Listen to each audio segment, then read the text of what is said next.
हरे कृष्णा। आज चर्चा करने का प्रयास करेंगे 7वें अध्याय का 16 नंबर श्लोक। काफी फेमस श्लोक है। चतुर्विधा भजन्ते माम जनाः सुकृतनो अर्जुन आर्तो जिज्ञासुरर्थार्थी ज्ञानी च भरतर्षभ। चतुर्विधा भजन्ते माम जना सुकृतनो अर्जुन आर्तो जिज्ञासुरर्थार्थी ज्ञानी च भरतर्षभ।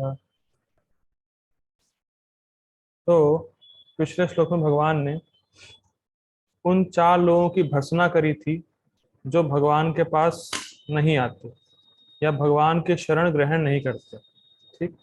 अब इस वर्ष में या इस श्लोक में भगवान बता रहे हैं कि कौन से 4 प्रकार के लोग भगवान के पास आते हैं। ठीक है। देखिए शब्दार्थ। चतुर्विधा भजन्ते माम, ये 4 प्रकार के लोग भजन्ते, भजन करते हैं किसका? कृष्ण का। जना, जना मतलब लोग। अच्छा, वो लोग होते कैसे हैं? सुकृतिनो अर्जुना, सुकृतिनः, जो सुकृतिवान होते हैं। पिछले श्लोक में बताया दुष्कृतिवान, अब इस श्लोक में बता रहे हैं सुकृतिवान। तो जो सुकृतिवान होते हैं, जिनके जीवन में कुछ पुण्य होता है, कुछ पुण्य कर्म किए रहते हैं, पुण्य कार्य किए रहते हैं, वो लोग भगवान के पास जाते हैं।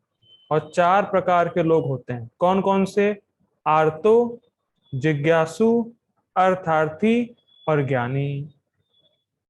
आर्तो मतलब जो बहुत कष्ट में है, दुखी हैं। जिज्ञासु मतलब जो भगवान के बारे में जानना चाहते हैं। अर्थार्थी मतलब जो पैसा चाहते हैं, पैसा धन चाहते हैं भगवान से।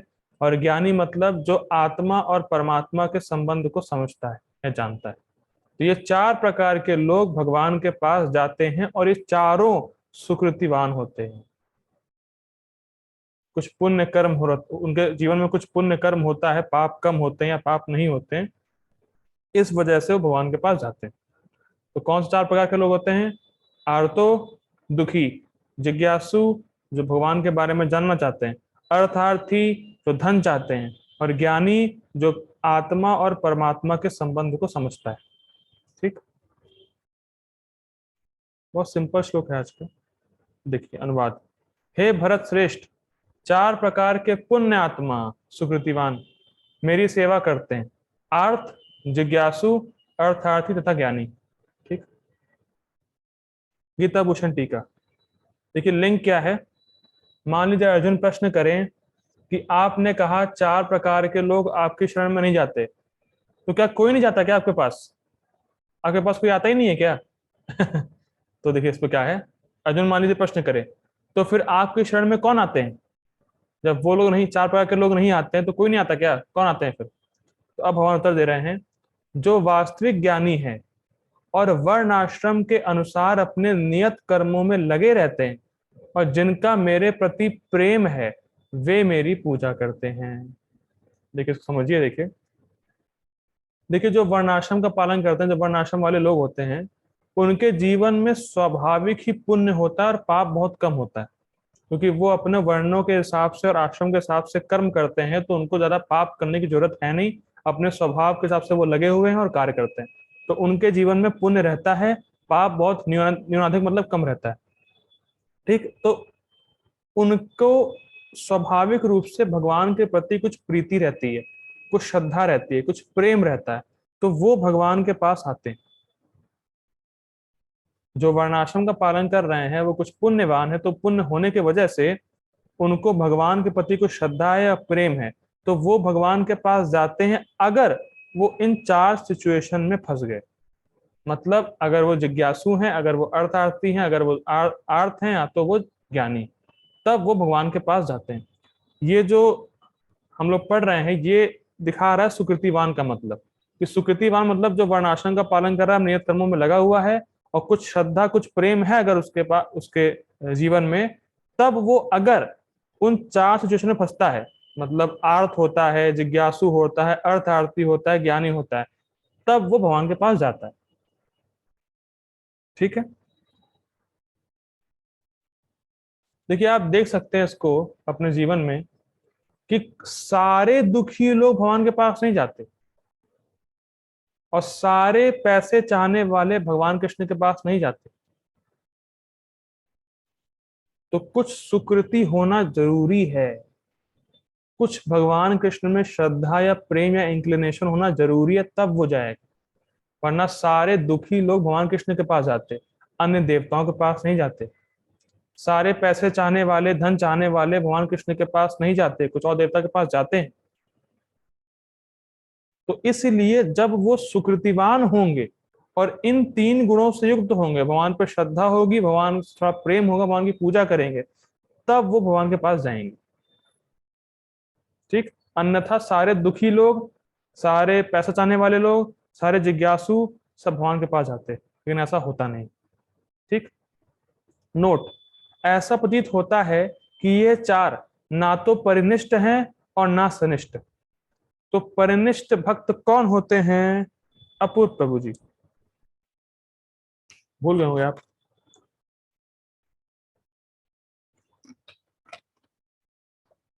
हरे कृष्णा। मेरी आवाज आ रही है आपको?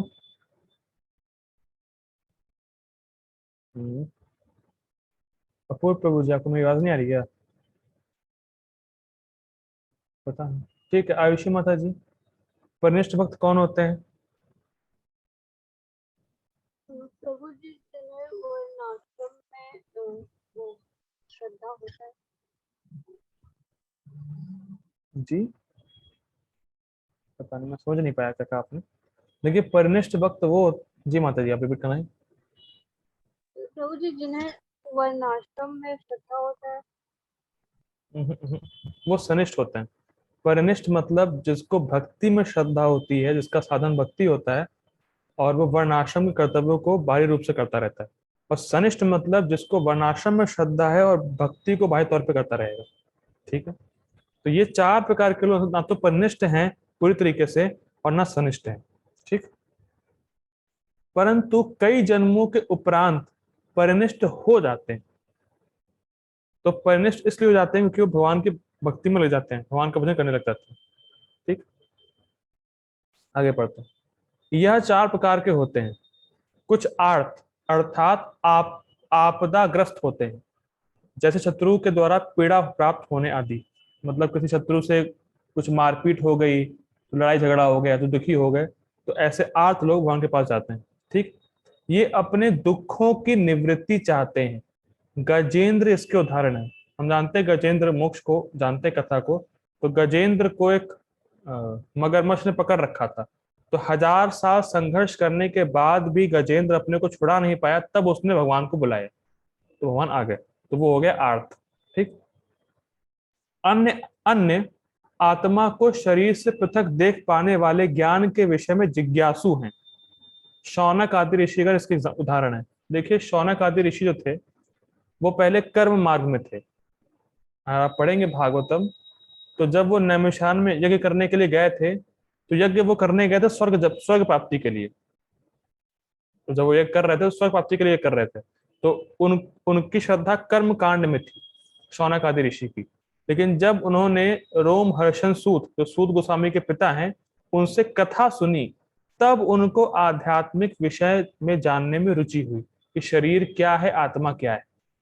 तो ये होते हैं जिज्ञासु, कि जिनको जानना है कि मैं शरीर हूं कि मैं आत्मा हूं, मैं किस प्रकार से शरीर से, मैं किस प्रकार से शरीर से अलग हूं, मैं आत्मा हूं, किस प्रकार से ये सब होता है, तो उसको बोलते हैं जिज्ञासु। ठीक।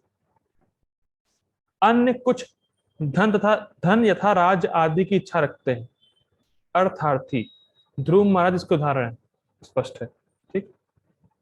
ज्ञानी पहले से ही अपने को आत्मा और परमात्मा को जानता है, और यह जानता है कि वह परमात्मा का अंश है।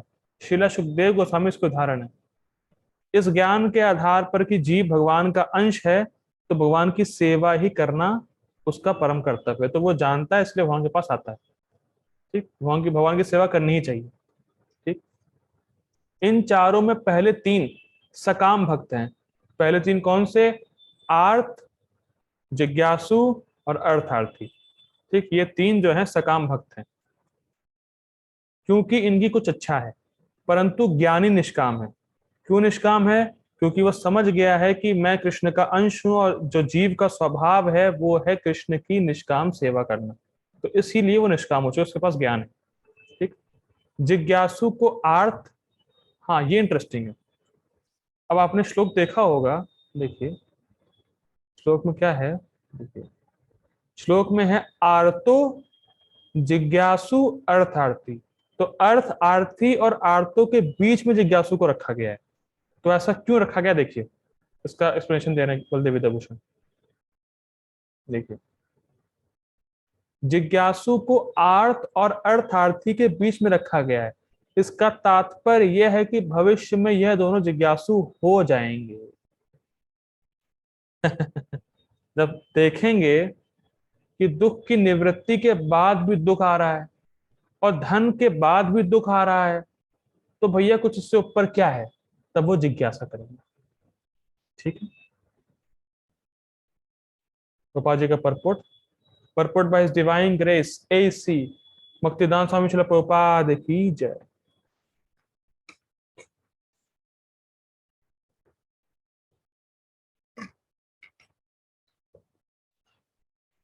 देखिए पढ़ते हैं। दुष्कृति के सर्वथा विपरीत ऐसे लोग हैं जो शास्त्रीय विधि विधानों का दृढ़ता से पालन करते हैं, और ये सुकृतिना कहलाते हैं। अर्थात ये वे लोग हैं जो शास्त्रीय विधि विधानों, नैतिक तथा सामाजिक नियमों को मानते हैं और परमेश्वर के प्रति न्यूनाधिक भक्ति करते हैं। न्यूनाधिक मतलब थोड़ी बहुत, मतलब वर्णाश्रम करने से भी कुछ कुछ भक्ति या पुण्य हो ही जाता है, बात कह रहे हैं। ये समझा रहे हैं प्रभुपाद जी सुकृतिवान का मतलब कि जो व्यक्ति अगर वर्णाश्रम को कर भी रहा है, शास्त्रों के आदेशों का पालन कर भी रहा है, तो कुछ कुछ भगवान की भक्ति के प्रति उसकी सहज श्रद्धा हो जाती है। ठीक, इसीलिए जो कम से कम भक्ति नहीं कर पा रहा है, तो कम से कम वर्णाश्रम का पालन करेगा, तो वर्णाश्रम का पालन करने से कुछ पुण्य सुकृति इकट्ठा होगी, तब वो भगवान की भक्ति अच्छे से कर पाए। इसीलिए प्रभुपाद जी ने कहा था, मेरा 50% काम रह गया है वर्णाश्रम की स्थापना करना, कि जो व्यक्ति डायरेक्टली भक्ति नहीं पकड़ पा रहा है, कम से कम वो वर्णाश्रम का पालन करेगा तो सहज भक्ति में श्रद्धा हो जाएगी। ठीक है। इसीलिए हमारे शिक्षा गुरु दास गौरव प्रभु जी गुरुकुल खोल रहे हैं और वर्णाश्रम की स्थापना कर रहे हैं। हरि बोल। ठीक है, आगे बढ़ते हैं। इस लोगों की 4 श्रेणियां हैं। वे जो पीड़ित हैं, जिन्हें धन की आवश्यकता है, वे जिन्हें जिज्ञासा है, और वे जिन्हें परमसत्ता ज्ञान है। ठीक है, 4 लोग हो गए। ये सारे लोग विभिन्न परिस्थितियों में परमेश्वर की भक्ति करते रहते हैं। ये शुद्ध भक्त नहीं है, क्योंकि ये भक्ति के बदले कुछ महत्वाकांक्षाओं की पूर्ति करना चाहते हैं। स्पष्ट है, शुद्ध भक्ति निष्काम होती है और उसमें किसी लाभ की आकांक्षा नहीं रहती। भक्ति रसामृत सिंधु में शुद्ध भक्ति की परिभाषा इस प्रकार की गई है। अन्याभिलाषिता शून्यम ज्ञान कर्मादनावृतम आनुकूल्यन कृष्णानुशीलनम भक्तिरुत्तमा। अन्य अभिलाषिता शून्यम, अन्य अभिलाषाओं से शून्य, मतलब एक अभिलाषा है, और वो क्या है कि मैं अपने मन से, वचन से, काया से कृष्ण को प्रसन्न करने के लिए कार्य करूंगा। कृष्ण को प्रसन्न करने की इच्छा है, अभिलाषा है, और बाकी कोई अभिलाषा नहीं। ज्ञान कर्मादि अनावृतम, ज्ञान मतलब वो निर्विशेष ब्रह्म का ज्ञान जो है उसका अनुसंधान नहीं करते वो लोग। और कर्माद अनावृतम, कर्म कांड को पालन नहीं करते, क्योंकि कर्म कांड और ज्ञान कांड भक्ति को ढक देता है। तो इसीलिए कहा जा रहा है कि सारी अभिलाषा से रहित होकर, सारी मतलब कृष्ण को पसंद करने की अभिलाषा है बस, बाकी कोई अभिलाषा नहीं है। और कर्म कांड नहीं कर रहा, ज्ञान कांड नहीं कर रहा, अनुकूलेन, कृष्ण की अनुकूल भाव से सेवा कर रहा है, कि कृष्ण प्रसन्न हो इस प्रकार से सेवा कर रहा है। अच्छा, अपने मन से कर रहा है। अनुशीलनम, जैसे बड़े बड़े आचार्यों ने पहले किया है उस प्रकार से कर रहा है। तो इस प्रकार की भक्ति उत्तमा भक्ति मतलब शुद्ध भक्ति कहलाती है। ठीक, देखिए अच्छी बात है, इस 7वें अध्याय में 6 प्रकार के भक्तों की बात हुई है। ये आगे आएगा, मैं बता दे रहा हूं पहले। इस 7वें अध्याय में 6 प्रकार के कृष्ण भक्तों का वर्णन है। जो शुद्ध भक्त है उसका वर्णन 7.1 में हो चुका है। मैया सक्त मना पार्था, उसका मन मुझ में आसक्त है, तो वो होता है शुद्ध भक्त, जिसका वर्णन 7.1 में कर दिया है। और 4 प्रकार के भक्तों का वर्णन इस श्लोक में हो रहा है, तो 4 1 5 हो गए। और आगे आने वाले श्लोकों में एक प्रकार के भक्त का वर्णन होगा जो भगवान कृष्ण की पूजा करता है, भजन करता है सिर्फ मुक्ति पाने के लिए, तो वो हो गया छठे प्रकार का भक्त।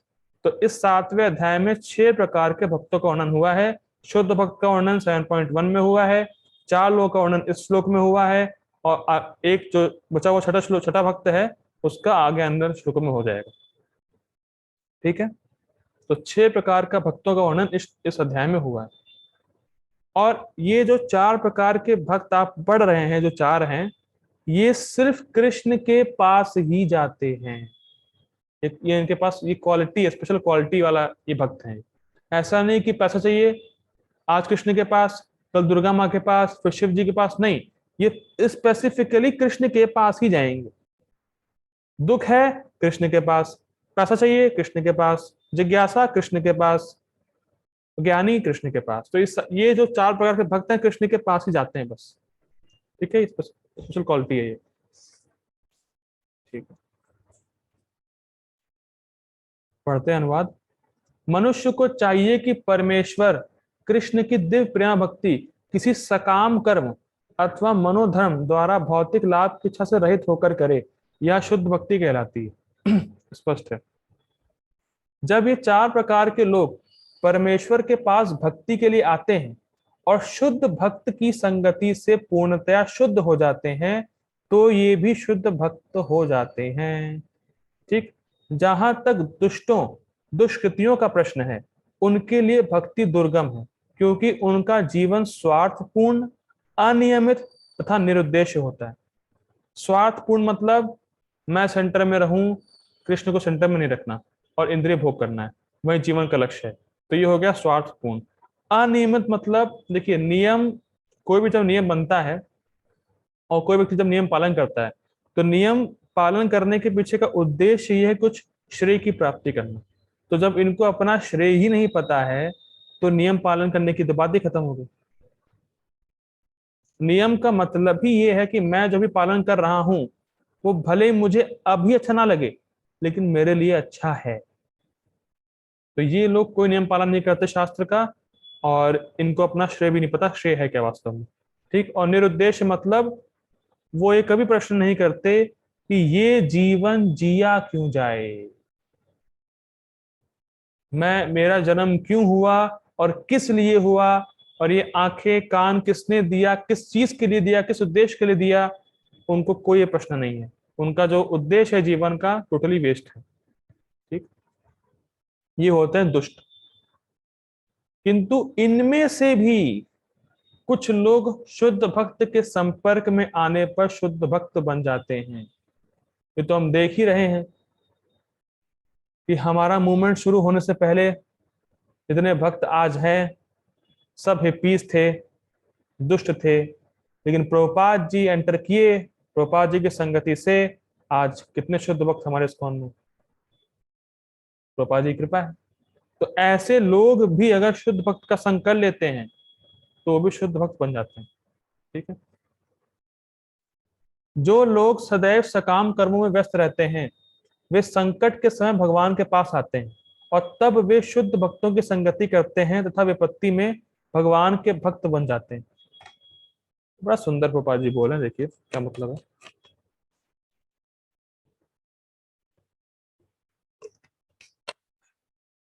देखिए, आप सभी भक्ति कर रहे हैं या भक्ति करने का प्रयास कर रहे हैं।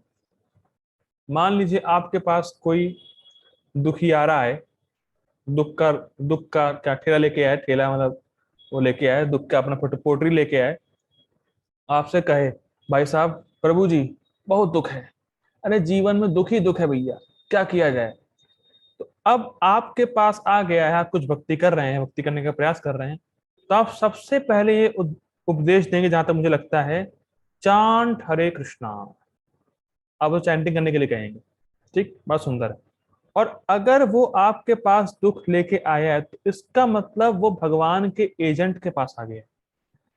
भाई हम सब कौन है? भगवान के एजेंट, पापा के एजेंट है हम लोग। ठीक, तो हम लोग उसको कहेंगे चैंटिंग करो, हरि नाम लो, हरे कृष्ण महामंत्र जप करो। तो जैसे ही उसने जप करना शुरू किया, अभी जब वो कृष्ण को पसंद करके नहीं कर रहा है, अभी वो जप कर रहा है कि मन शांत हो जाए, दुख कम हो जाए, कुछ भौतिक प्राप्त हो जाए। लेकिन इस जप के माध्यम से वो कृष्ण के संपर्क में तो आ गया, और भक्तों के संपर्क में तो आ गया, और बस इसको करते करते करते करते वो शुद्ध हो जाएगा, भगवान का भक्त बन जाएगा, भक्ति में आ जाएगा। तो प्रभुपाद जी यही बोल रहे हैं कि कोई दुख, अगर कोई किसी को दुख भी है तो वो भगवान कृष्ण के भक्तों के पास ही आए, जब भगवान कृष्ण के पास ही आए। वो बहुत उदार व्यक्ति, जो व्यक्ति कृष्ण के पास ही आ रहा है वो बहुत महान है, कि प्राय लोग कृष्ण के पास आते नहीं। ठीक है, वो उदार है। ओ ओ, ओके, एक सेकंड दीजिएगा। हरे कृष्णा। तो बॉटम लाइन क्या है? देखिए, बॉटम लाइन ये है कि जब भी कोई व्यक्ति भगवान के पास आया तो वो शुद्ध भक्त इसलिए हो जाएगा, या वो भक्त इसलिए बन जाएगा क्योंकि भगवान ना सिर्फ वो देते हैं जो वो चाहता है, बल्कि वो भी देते हैं जो वो नहीं चाहता है। और वो चीज क्या है? सही विवेक, सही बुद्धि, कि मुझे भोग नहीं करना है, मुझे भगवान की भक्ति करनी है।